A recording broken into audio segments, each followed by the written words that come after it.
Good morning. जय स्वामीनारायण विद्यार्थी मित्रों, केम छो? मजामा? प्रकरण नंबर 4 समतलनी गति।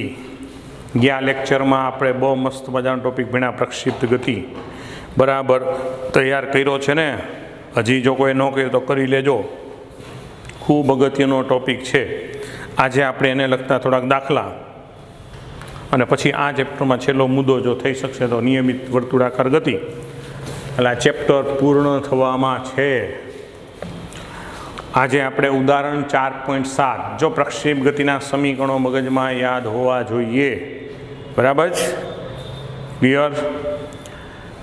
ગેલેલિયો ઉદાહરણ 4.7 ગેલેલિયોએ તેના પુસ્તક ટુ ન્યૂ સાયન્સમાં એવું વિધાન કર્યું છે, 45 અંશના ખૂણા સાથે સમાન તફાવત ધરાવતા બે જુદા જુદા કોણે પદાર્થને પ્રક્ષેપ કરવામાં આવે તો તેની અવધિ સમાન હોય છે। આ વિધાન સાબિત કરો। તો વિદ્યાર્થી મિત્રો વિધાન સમજાણું કે 45 અંશના સાથે સમાન, ઉદાહરણ 4.7 સમાન તફાવત ધરાવતા ખૂણાઓ માટે અવધિ સમાન હોય એટલે એનું ચિત્ર દોરું। તમારે શું સાબિત કરવાનું જો એટલે ખબર પડે કે દાખલા આ એક્સ હોય, आ वाय हो, आ 45 खूणो मान लो, आ अत्यारे मैं केटलो दीधो 45। पण हूँ बे पदार्थ एवी रीतना प्रक्षेप करूँ कि एक पदार्थ अत्यारे आम लखी नाखूँ आम अने आम, એટલે आ जे खूणो छे ने बराबर आना थोड़ो समझी के आ खूणो मैं जोई रह्यो छे ने आ जे आ ई छे मैं अत्यारे 45 राख्यो। हवे एनी साथे समान तफावत એટલે आ खूणो एवो કે એમાંથી 45 માઇનસ આલ્ફા એટલે આલ્ફા જેટલું ઓછું લાખનો આલ્ફા, આ ખૂણો આલ્ફા એટલે આનો આ કુલ ખૂણો આ કેટલો થઈ જાય કે 45 પ્લસ આલ્ફા થઈ જાય। તો 45 સાથે સમાન તફાવત એટલે 45 માઇનસ આલ્ફાએ કોઈ પ્રક્ષેપ કરેલો પદાર્થ હોય કે 45 પ્લસ આલ્ફાએ કોઈ પ્રક્ષેપ પદાર્થ હોય। સમજાય શું કહેવા માગું? બે માટે અવધિ આર સમાન હોય, આવું આપણે સાબિત કરવાનું। बराबर। तो 45 સાથે સમાન તફાવત ધરાવતા બે ખૂણા માટે અવધિ સમાન હોય તો ધારો કે અહીં 45 અંશ સાથે સમાન તફાવત આલ્ફાવાળા બે પ્રક્ષિપ્ત કોણ θ01 આપણે લઈએ, એ લઈએ આપણે 45 માઇનસ આલ્ફા અને θ02 બીજો પ્રક્ષેપ કોણ લઈએ 45 પ્લસ આલ્ફા લેતા। તો હવે જોઈએ આપણે અવધિ ચેક કરીએ તો અહીં R1 બરાબર બેના પ્રારંભિક વેગ સમાન છે, આપણે ખૂણાને જ બદલવાના કાં તો R1 બરાબર V0 સ્ક્વેર સાઇન 2θ0 1 લખવું અપોન G લખવું। આમ કિંમત મૂકું તો V0 સ્ક્વેર સાઇન 2 θ01 ની જગ્યાએ કેટલું લખવું 45 માઇનસ આલ્ફા, આપણે 1 ને લીધું ને अपॉन जी। तो आ बेने अंदर गुणो तो शू थाय V0 स्क्वेर साइन 45 दू 90 माइनस 2 अल्फा अपॉन जी अने 90 माइनस थीटा એટલે પહેલું ચરણ અને 90 માઇનસ થીટા એટલે સાઇનનું થઈ જાય કોસ, એ ખબર હોવી જોઈએ। ત્યાં કોસ 2 અલ્ફા अपॉन जी R1 ની કિંમત આટલી મળી, આ સમીકરણ એક કીધું। એ જ રીતના અવધિ બીજા માટે ગણી તથા R2 માટે ગણું તો V0 સ્ક્વેર સાઇન 2θ02 अपॉन जी। तो एवं संजोगों में V0 स्क्वेर साइन 2 पण हूँ लखीशू 45 वत्ता आल्फा लखीश अपॉन जी। तो V0 स्क्वेर साइन 90 वत्ता 2 अल्फा थाय।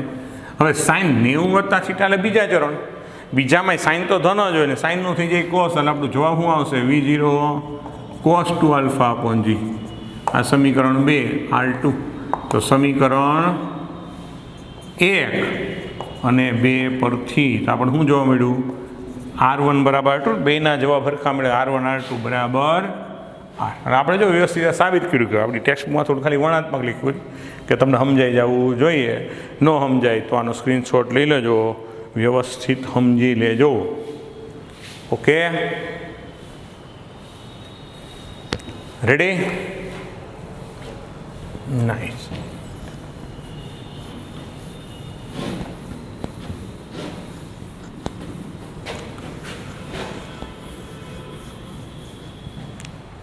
એના પછીનું ઉદાહરણ છે, એક પર્વતારોહક જમીનથી 490 મીટર ઊંચે પર્વતની ધાર પર ઊભો છે. તે એક પથ્થરને સમક્ષિતિજ દિશામાં 15 મીટર પ્રતિ સેકન્ડના પ્રારંભિક વેગથી ફેંકે છે.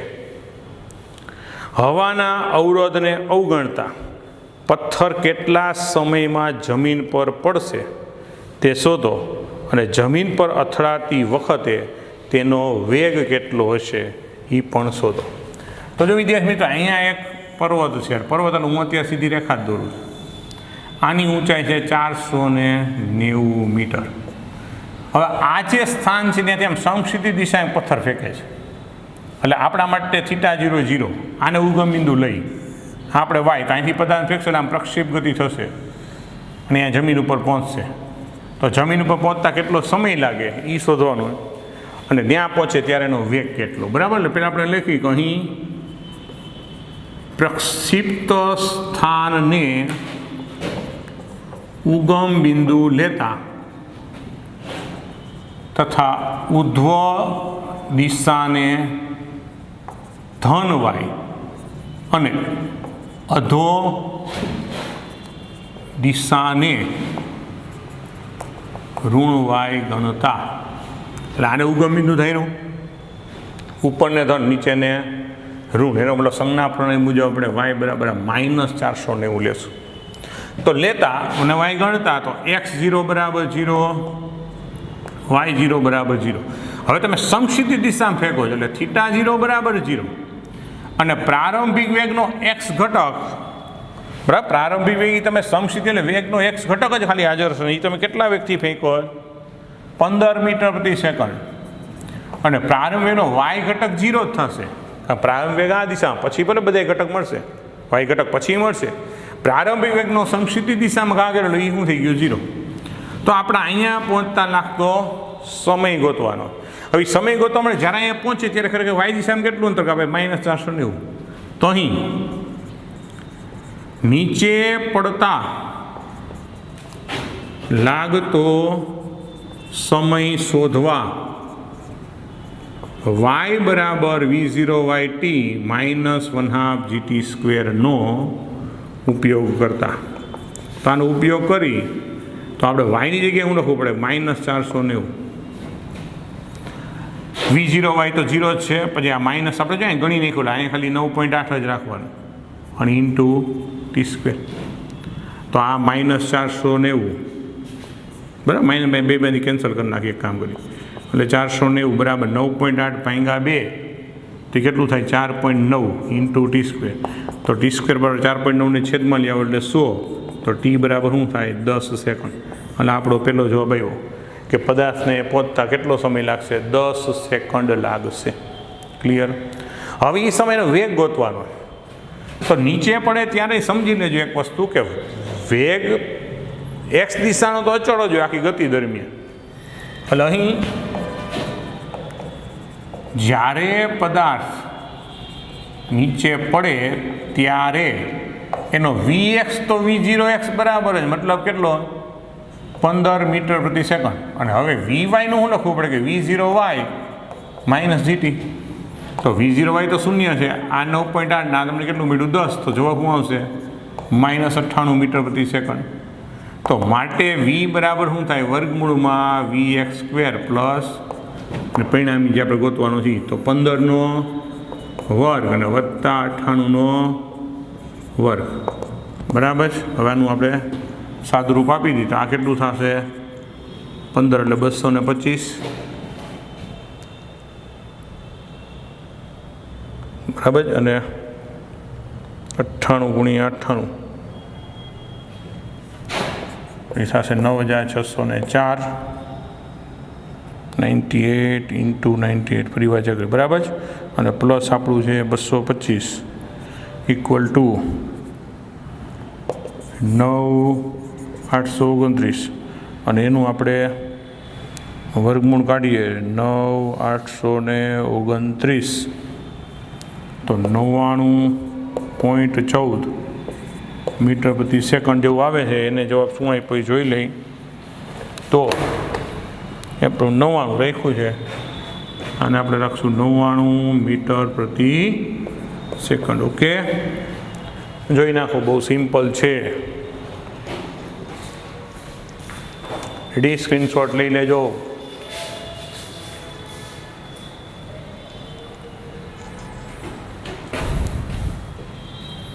ઓકે,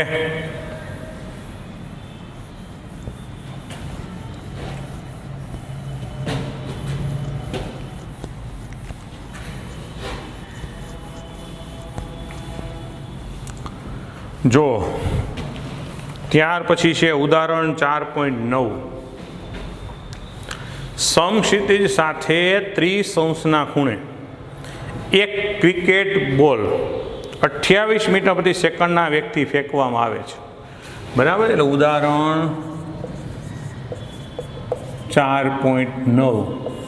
અહીંયા પ્રારંભિક પ્રક્ષિપ્ત કોણ 30° અને પ્રારંભિક વેગ આપ્યો છે 28 મીટર પ્રતિ સેકન્ડ.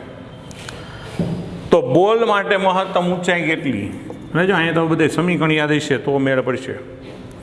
તે જ સ્તરે પાછા આવવા માટે બોલે લીધેલો સમય. તે જ સ્તરે પાછું એટલે આપણે TF ગોતવાનું થાય. વિદ્યાર્થી મિત્રો ખબર હોવી જોઈએ. એ જ સ્થળે એટલે રૂપમાં આ એટલી સમક્ષિતિજ ઊંચાઈ એમ. બરાબર, એટલે તે જ સ્તરે પાછા આવવા લાગતો. ફેંકવામાં આવેલ બિંદુથી બોલને તે જ ઊંચાઈના જે બિંદુએ પડે તે બિંદુના અંતરની ગણતરી. એ જ ઊંચાઈ બિંદુ એટલે R અવધિ. આટલી વસ્તુ ગોતવા. બસ ત્રણેયના ખરી સમીકરણો તમને આવડશે તો વાંધો આવશે નહીં. તો મહત્તમ ઊંચાઈ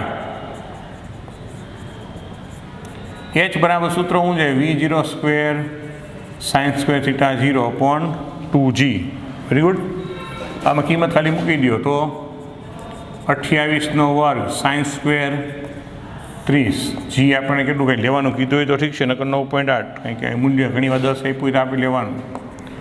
બરાબર, તો હવે સાદુરૂપ આપો તો 28 × 28 એટલે 784. 1/2 સ્ક્વેર એટલે 4 એટલે sin 30 એટલે 1/2 થાય. એનો વર્ગ કરો એટલે 1/4. બરાબર, અને અહીંયા આવશે 2 ×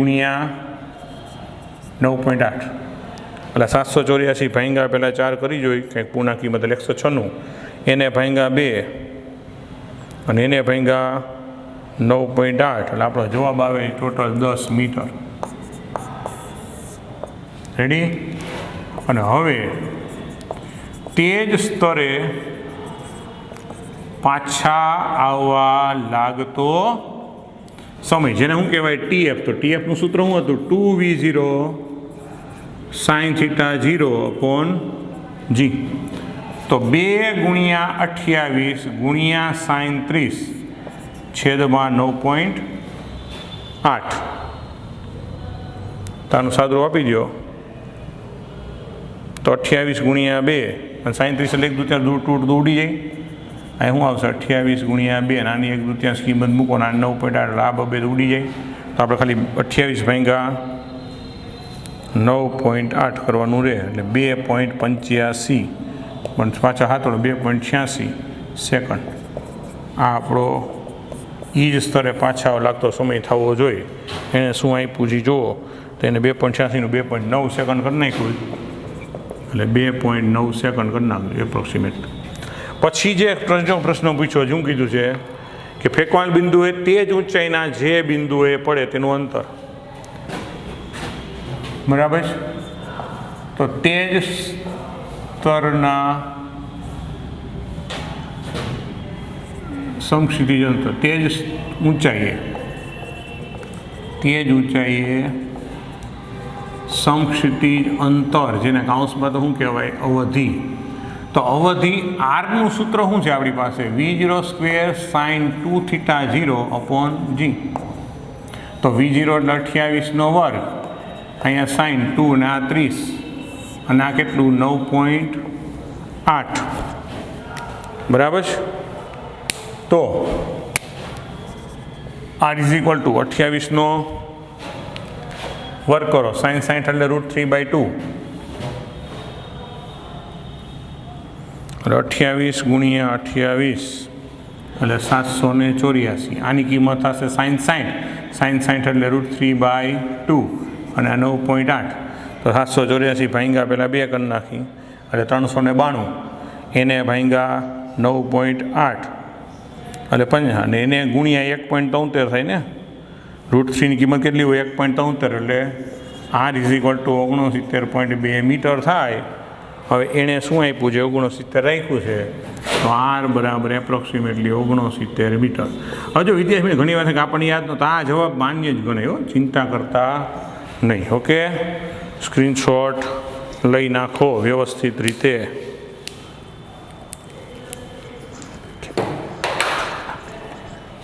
હાલો, લેવાઈ ગયો? રેડી? ઓકે વિદ્યાર્થી મિત્રો,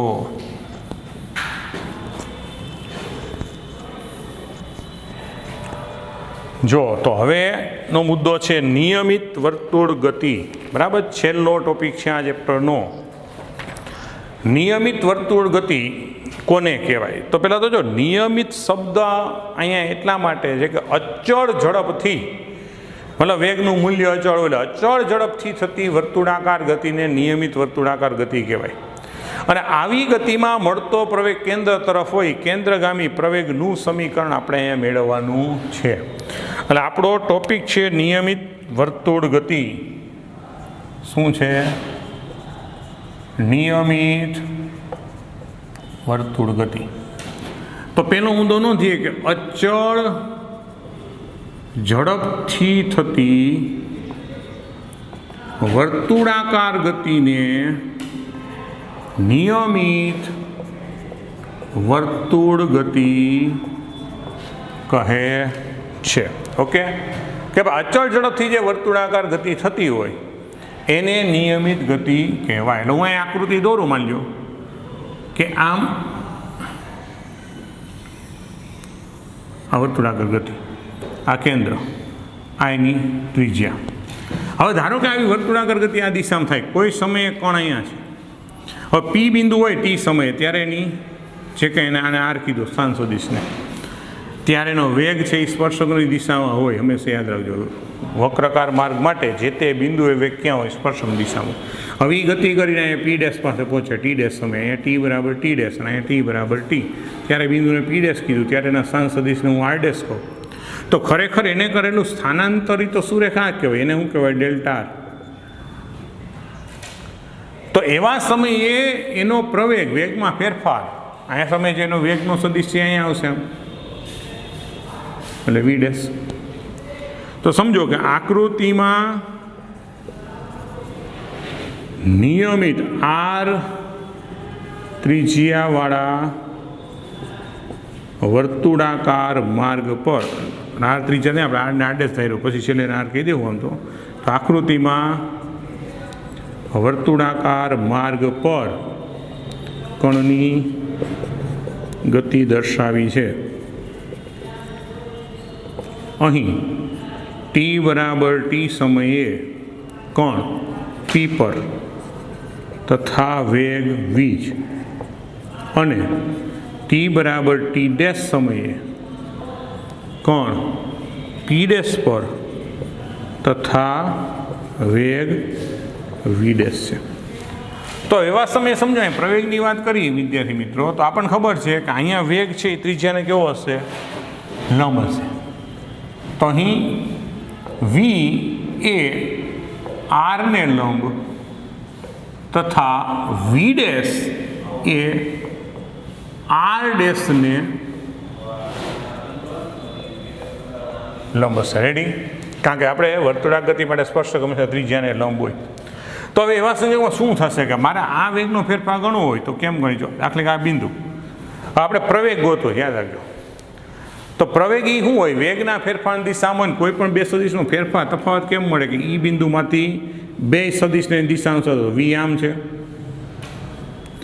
વી ડેશ આમ છે, બરાબર. તો આને આપણે ઓપી પી ડેશ કીધું એમ, આને હું અત્યારે કહી દઉં ક્યુ, તો આ વીનો સદિશ, આને કહી દઉં ક્યુ ડેશ, તો આ વી ડેશનો સદિશ. તો એની ડેલ્ટા વીની દિશા પ્રારંભિકથી અંતિમ આ તરફ હોય, એટલે ડેલ્ટા વીની દિશા આમ મળે, મતલબ કઈ દિશા મળી? કેન્દ્ર તરફ મળી. અથવા તો ડેલ્ટા આરને લંબ મળી એમ કહેવાય, બરાબર. તો અહીં આકૃતિમાં દર્શાવ્યા પ્રમાણે ડેલ્ટા વીની દિશા ડેલ્ટા આરને લંબ અથવા કેન્દ્ર તરફ મળે છે, બરાબર છે, જેને ન્યૂટને કેન્દ્રગામી એવું નામ આપેલ. તો અહીં પ્રવેગની દિશા પણ ડેલ્ટા વીની દિશામાં એટલે કે કેન્દ્ર તરફ મળે. હવે જે મિત્રો અહીંયા આપણે ડેલ્ટા ટીનો સમીકરણ જો નાનો લઈને તો એક આખરું તમને ટેક્સ્ટબુકમાં બતાવી છે, પછી હજી નાનો કરો. આમ સરેરાશ પ્રવેગ એ બાર બરાબર delta V upon delta T મળે. પરંતુ જો limit delta T tends to 0 લેવામાં આવે તો તાક્ષણિક પ્રવેગ અને સરેરાશ પ્રવેગ સમાન મળે, બરાબર છે. હવે કઈ દિશામાં લિમિટ ડેલ્ટા ટેન્ડ્સ ટુ 0 લઈ લો તો વિદ્યાર્થી મિત્રો બીજી આકૃતિ સમય થોડો ઘટાડ્યો, ત્રીજામાં 0 કરી નાખ્યો, હું દોરું તો મને આ વર્તુળાકાર માર્ગ હોય, આ આર હોય, તો આપણો વેગ અહીંયા મળે ને પ્રવેગ તમને એપ્રોક્સિમેટલી અહીંયા જ મળી જાય. પછી મળે ત્યારે પ્રવેગ કેન્દ્ર તરફ જ મળે. તો માટે હવે આપણે એનું સમીકરણ મેળવો. તો અહીં પ્રવેગને એસી એટલા માટે કે ગ્રીક વર્ડ સેન્ટ્રીપેટલ બોલાય. સેન્ટ્રીપેટલ એટલે કેન્દ્ર તરફ, એસી વડે દર્શાવતા. તો સમજો ખરેખર એસી એટલે શું કે limit delta T tends to 0 delta V upon delta T. તો ડેલ્ટા વીની કિંમત આપણે કેવી રીતના ગોતી સમજો કે હવે આપણે જાણીએ કે વેગ છે એ ત્રિજ્યાને લંબ છે. તો અહીંયા સમજો માની લો હું ખૂણો લઉં કે ડેલ્ટા થીટા, તો અહીંયા એક ત્રિકોણ બન્યો કયો ઓ પી ડેશ, અને એવો જ ત્રિકોણ એના લંબ સાથે, કારણ કે ત્રિજ્યાને વેગ કેવો હોય લંબ હોય, તો જેવો ત્રિજ્યા વચ્ચે ખૂણો બને એવા જ એના સ્પર્શકો વચ્ચે મતલબ એના લંબ સાથે ખૂણો બનેલા, અહીંયા ખૂણો શું થશે ડેલ્ટા થીટા થશે. તો એવા સંજોગોમાં આ બે ત્રિકોણો જે છે ઓ પી ડેશ અથવા તો ઓ ક્યુ ડેશ, એમાં બેઝના છેદમાં એક બાજુ ત્રિકોણનો બેઝ એટલે પાયો છેદમાં એક બાજુથી અનુરૂપ જ બને. તો માટે બરાબર. તો હવે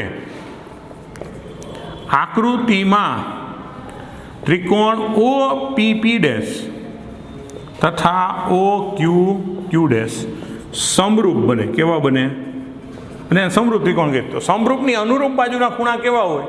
સમાન હોય. મતલબ હું આ ત્રિકોણમાં લખું કે ડેલ્ટા થીટાની સામેની બાજુ છેદમાં એક કોઈ બાજુ, તો હું લખી શકું કે હું ડેલ્ટા આર છેદમાં આર કહી દઉં ત્યાં, કારણ કે આર ડેશ કે આર નિયમિત વર્તુળ માટે સમાન જ છે સમજો, બરાબર. અહીંયા થાય ડેલ્ટા વીના છેદમાં વી, કારણ કે અચળ ઝડપ છે એટલે મૂલ્ય જ લખી છે સમજો. અહીંયા શું થશે મૂલ્યની જ વાત કરી તો અહીં લખશું, કારણ આર ડેશ બરાબર આર અને એ જ રીતના વી ડેશ બરાબર વી આપણે લઈ લીધો છે. તો એના ઉપરથી ડેલ્ટા વીનું મૂલ્ય છે, કારણ કે આપણે અહીંયા મૂલ્યની જ વાત કરું. ચાલો તમે મોડઅપ કરી નાખો. તો ડેલ્ટા વી બરાબર શું થાય? V upon R delta R.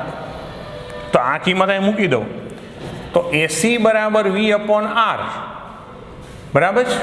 એમ નામ રાખ્યું. અહીંયા હું હવે લિમિટ લખું, limit delta T tends to 0, તો હું લખશું delta R by delta T. પણ delta R by delta T જે કિંમત છે એ તો ખરેખર વેગ જ બતાવે ને. જો આમાં એ લોકો લાંબી આમ ગણતરી બતાવી પણ જરૂર નથી, કારણ કે delta R by delta T એટલે વેગ જ થાય. પણ એના માટે એક શરત લેવી પડે મિત્રો, કે દાખલા તરીકે ખરેખર તો શું થાય કે આ એનું શું છે મૂલ્ય છે એટલે આ અંતર થાય. પણ limit delta T tends two માટે હું ચાપ પી ડેશ ગણું કે ડેલ્ટા આર બે કેવી થાય?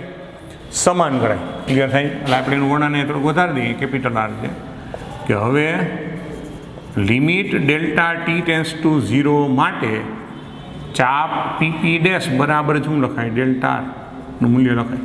એ બે સમાન જ થાય. હું ચાપ પી ડેશ ગણું કેવું કરું?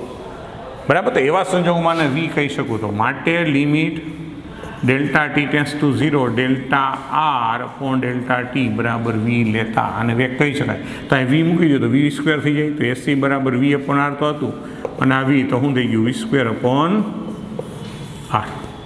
હવે સમજો આ એનું મૂલ્ય છે, પણ એ ખાસ યાદ રાખજો કે એનું મૂલ્ય અચળ છે વી સ્ક્વેર અપોન આર, એની દિશા અચળ નથી, પ્રવેગનો સદિશ અચળ નથી. કારણ કોણ અહીંયા છે ત્યારે આમ છે, કોણ અહીંયા પહોંચે કેન્દ્ર તરફ અહીંયા થાય, અહીંયા પહોંચે ત્યારે કેન્દ્ર તરફ આમ થાય. એટલે આખી વર્તુળાકાર ગતિમાં જે તે સમયે પ્રવેગ કેન્દ્ર તરફ હોય છે. એટલે અહીંયા ખાસ યાદ રાખજો કે અહીં પ્રવેગનું મૂલ્ય અચળ છે, પરંતુ તેની દિશા અચળ નથી. માટે પ્રવેગ નો સદિશ અચળ નથી. એટલે જો ખાસ એક MCQ પૂછાય કે નિયમિત વર્તુળાકાર ગતિમાં પ્રવેગનો સદિશ અચળ હોય તો આપણો જવાબ ના. પ્રવેગનું મૂલ્ય અચળ હોય તો કે હા, પ્રવેગની દિશા અચળ હોય કે ના. એટલે નો ડાઉટ કે એની દિશા કેન્દ્ર તરફ, પણ કેન્દ્ર તરફ અચળ થોડું કે અહીંયા હોય ત્યારે અહીંયા હોય, અહીંયા હોય ત્યારે આમ થઈ જાય, આમ હોય. એટલે આમ દિશા સતત બદલાતી રહે છે એટલે એને અચળ કહી શકાય નહીં. જે આપણે સમીકરણ મેળવ્યું એને હજી કોણીય વેગના સ્વરૂપમાં એ લેવાનું, પણ આપણને નિયમિત વર્તુળાકાર ગતિમાં કોણીય પ્રવેગનું સમીકરણ મેળવો અહીંયા સુધી આવે. જો આનો ઉલ્લેખ આજે આખું સાબિત કર્યું, ન્યૂટને સમજૂતી આપી, એ પહેલાં હાઇગેન્સ નામના વૈજ્ઞાનિકે પણ આની સમજૂતી આપેલી છે 1675માં. બરાબર. ત્યાર પછી ન્યૂટન આને વ્યવસ્થિત સમજૂતી આપેલી છે. ઓકે. અમુક શબ્દો પાછા વધારાનું વર્ણન ટેક્સ્ટબુકમાં છે, એ વાંચજો. આપણે માત્ર તમારા પ્રશ્નના જવાબમાં શું લખવાનું, શું જરૂર છે, એ મેં અહીંયા બોર્ડ ઉપર લખેલું છે. હજી આનો કોણીય વેગ સાથેનો સંબંધ, નિયમિત વર્તુળાકાર ગતિ એટલે મિત્રો એક પ્રકારની શું કહેવાય, આ ચાક ગતિ કહેવાય. ચાક ગતિ ચેપ્ટર આપણે પછી ભણવાનું છે, પણ એ સંદર્ભમાં આને કોણીય વેગ, ડેલ્ટા થીટાનું કહેવાય કોણીય સ્થાનાંતર, તો એનું કોણીય વેગના સ્વરૂપમાં પણ આ સમીકરણ મેળવી શકાય. એની ચર્ચા હજી કરવાની. પહેલાં અહીંયા સુધીનો સ્ક્રીનશોટ લઈ લ્યો, જોઈ લ્યો, પછી આપણે એની ચર્ચા કરીશું. ઓકે, જોવાઈ ગયું? તો હવે જે આપણે આગળ ચર્ચા કરી છે આ નિયમિત વર્તુળાકાર ગતિનો કોણીય વેગના સમીકરણ. હવે આપણે જે જોઈએ શું છે, કોણીય વેગના સ્વરૂપમાં સમીકરણને આપણે હવે અહીંયા લઈ જવું છે. ઓકે, ક્લિયર થાય? તો સમજો. એટલે આપણે એવું લખશું કે નિયમિત વર્તુળાકાર ગતિમાં મળતો પ્રવેગ AC કોણીય વેગ ઓમેગાના સ્વરૂપમાં. હવે વિદ્યાર્થી મિત્રો અહીં આકૃતિ ધોરણની મેં કાઢી, પણ આપણે જુઓ કે ડેલ્ટા ટી સમયગાળામાં એ ડેલ્ટા થીટા જેટલું સ્થાનાંતર કરતો હતો. બધા શું કરતો હતો? ડેલ્ટા થીટા જેટલું સ્થાનાંતર કરતો હતો. તો એ આકૃતિ ફરી દોરી નાખી, તેમાં કંઈ આપણને ફેર પડતો નથી. સમજાણું? આ પ્રશ્ન અલગથી પૂછાય તો ઓળી આકૃતિ દોરવાની જ.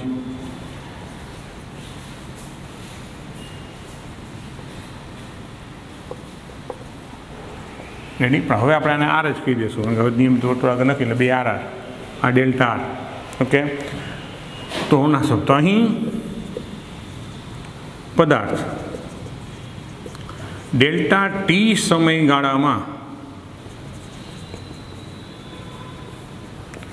પી થી પી ડેશ પર જઈ ડેલ્ટા થીટા જેટલું કોણીય સ્થાનાંતર અનુભવે છે. માટે કોણીય વેગ, તો જો કોણીય વેગને કોણીય સ્થાનાંતરના સ્વરૂપમાં લખાય, કોણીય વેગ ઓમેગા બરાબર શું લખાય? Delta theta upon delta T. હવે પ્રેક્ટિકલી શું બને કે આ એનું ખરેખર આમ અંતર કાપ્યું, સમજો. એટલે આ ડેલ્ટા એસ કહેવાય. ક્લિયર થાય? તો હવે વેગ વી બરાબર આમ જુઓ તો delta R upon delta T, પરંતુ limit delta T tends to 0 માટે હમણાં આપણે લખ્યું પીપી ડેશ બરાબર શું લખાય ડેલ્ટા, અને તો પછી ચાપ બરાબર શું હોય, ત્રિજ્યા ગુણાકારમાં ખૂણો હોય ને એટલે આર ઇન્ટુ ડેલ્ટા થીટા લખાય. ચાપ પીપી ડેશ બરાબર ડેલ્ટા આર લખાય તો પછી ચાપ બરાબર ત્રિજ્યા ગુણાકારમાં ખૂણો લીકીમાં તમે મૂકી દો તો માટે વી બરાબર તો શું લખાય R delta theta upon delta T. બરાબર છે, ક્લિયર થયું. અહીં ખાલી મૂલ્યની વાત કરી તો આમ સુધી શરૂ કાઢી નાખી. તો હવે એસી બરાબર તો શું છે વી સ્ક્વેર અપોન આર, એટલે આરને આપણે કેપિટલમાં મૂકી દઈશું કિંમત મૂકતી વખતે. આ લોકો કેપિટલ આર હોય તો આપણે કેપિટલ આર મૂકી દઈએ. તો વી સ્ક્વેરડાનો વર્ગ તો શું થશે કે આર સ્ક્વેર બરાબર છે ઇન્ટુ અહીંયા વી સ્ક્વેર અપોન આર એવો જવાબ આપણને આપ્યો છે. તો આ વીની કિંમત મળી R delta theta upon delta T. હવે આને અહીંયા જ ફેરવી નાખીએ એટલે આપણે શું કરી નાખીશું R D theta upon D T શું કરી નાખી ઓમેગા, કારણ કે આપણે આગળ મેળવ્યું સમીકરણ. તો હવે આ કિંમત મૂકો વી સ્ક્વેર શું લખાશે R square omega square upon R, તો એક આર કેન્સલ. તો એસી બરાબર શું લખાય ઓમેગા સ્ક્વેર આર, એટલે આ આપણું એક ઓમેગાના સ્વરૂપમાં સમીકરણ. હજી એના આવૃત્તિના સ્વરૂપમાં પણ એ લખ્યા છે.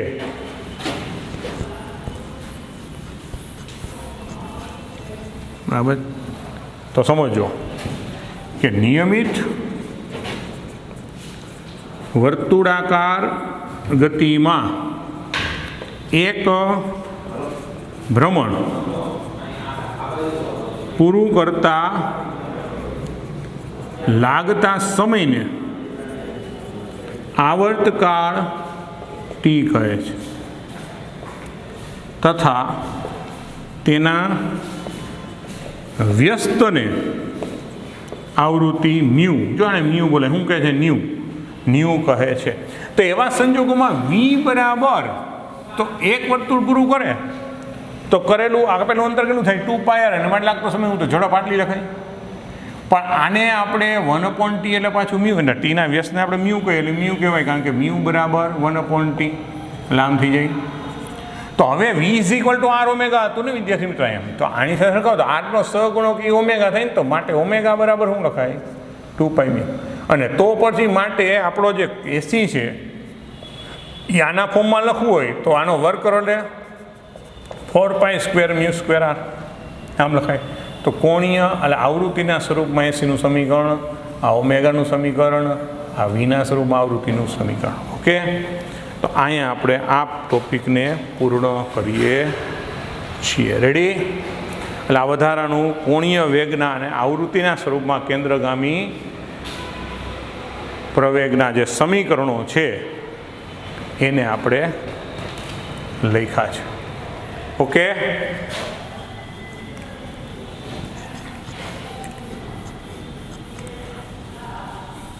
તો થિયોરિટિકલી આ ચેપ્ટર અહીંયા પૂર્ણ થાય છે. રેડી? હજી જે કાંઈ એના દાખલાઓ છે એ તો આપણે ગણશું જ. અત્યારે ઉદાહરણનો છેલ્લો દાખલો છે એટલે આમ આપણે આવતા વખતે સીધું સ્વાધ્યાય ચાલુ થાય એવી રીતે જોઈએ, એટલે આપણે એને ઉદાહરણનો દાખલો પણ ગણી નાખીએ. ઉદાહરણ 4.10. એક જંતુ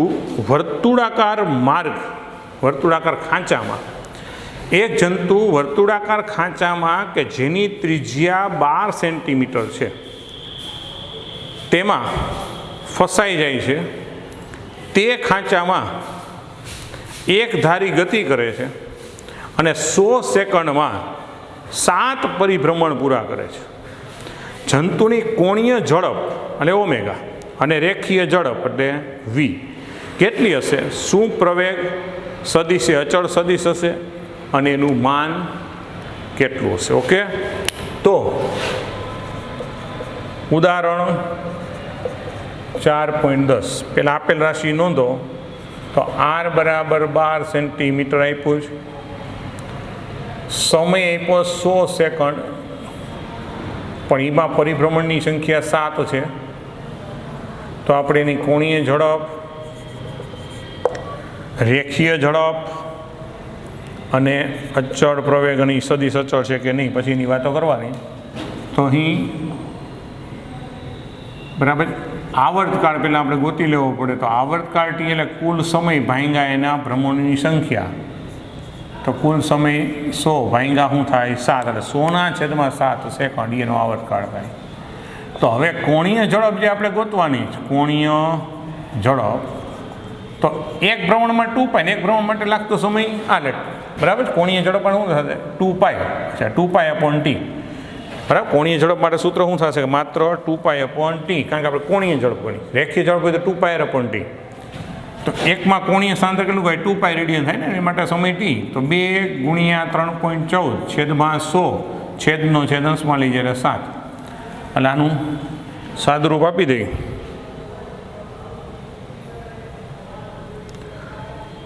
તો 2 × 3.14 × 7 એટલે 43.96/100. તો આને એપ્રોક્સિમેટલી કહેવાય 0.44 રેડિયન પ્રતિ સેકન્ડ. જોઈ લઈએ એને જવાબ શું રાખ્યો છે, અને એને જવાબ રાખ્યો છે 0.44. હવે રેખીય ઝડપ. તો રેખીય ઝડપ v = સૂત્ર છે ઓમેગા. તો 0.44 × 12, તેને ગુણ્યા ખાલી 12 કરી નાખો. 0.44 × 12 એટલે 5.28 મીટર પ્રતિ સેકન્ડ. હવે એને જવાબ શું રાખ્યો છે, તેને 5.3 કર્યું છે એટલે 5.3 મીટર પ્રતિ સેકન્ડ એપ્રોક્સિમેટલી. અને હવે આપણે ગોતવાનું છે સી. તો હવે કેન્દ્રગામી પ્રવેગનું મૂલ્ય. તો એસી બરાબર તો ω² આર લખી શકો તમે, v² આર કરી શકો. તો 0.44² ગુણ્યા 12 બરાબર. તો 0.44 ગુણ્યા 0.44 ગુણ્યા 12 એટલે જવાબ આવે 2.32. હવે એણે જવાબ રાખ્યો છે એ 2.3 પોઈન્ટ પછી એક આંકડા સુધીના જ બધા જવાબ છે મીટર પ્રતિ સેકન્ડ. હવે છેલ્લે પૂછ્યું શું આ પ્રવેગ અચળ છે? તો અહીં પ્રવેગ એ અચળ સદિશ નથી, તેની દિશા સતત બદલાય છે બરાબર. એટલે એનો પ્રવેગ છે એનું મૂલ્ય અચળ છે, એનો સદિશ અચળ કહેવાય નહીં, કારણ કે એની દિશા સતત બદલાતી હોય. ઓકે, સ્ક્રીનશોટ લઈ લેજો. આજનો લેક્ચર આપણે પૂરો કરીએ છીએ. જય સ્વામિનારાયણ.